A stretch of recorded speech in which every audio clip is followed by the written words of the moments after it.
Prince Harry and Prince William's relationship is beyond repair. There's no going back.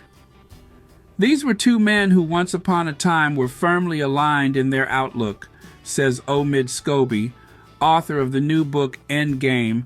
Prince Harry laid bare the painful rift between himself and his family in the pages of his memoir Spare last January, and the world learned the extent of the division between Harry and his brother Prince William.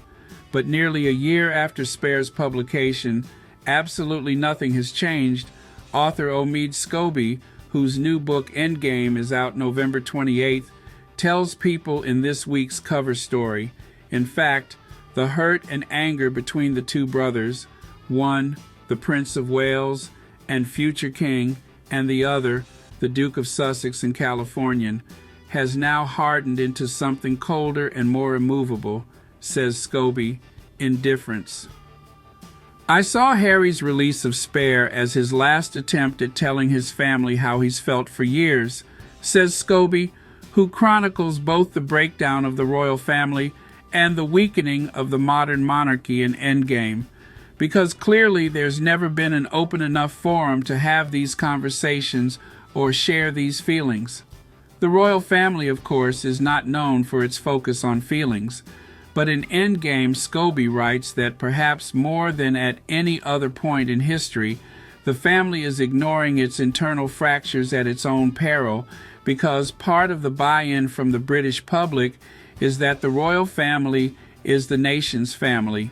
And yet, Scobie says, heir to the throne William has prioritized his loyalty to the monarchy, even quietly cooperating with the UK press to undermine Harry. Kensington Palace had no comment when reached by people about the allegations.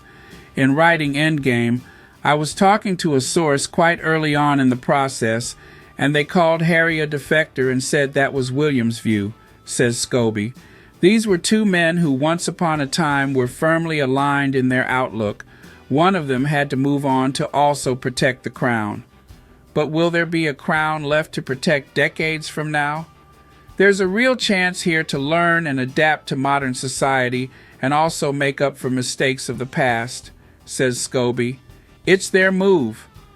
Even if the monarchy endures, the question remains of whether sacrificing brotherly bonds was worth it. These are probably sad realizations that will be had far too late in the journey, says Scobie. In the eyes of some within the institution, Harry is a threat to the crown. His freedom to exert his own thinking outside of the confines of the institution has made him the enemy, which is why for the brothers, he says, there's no going back.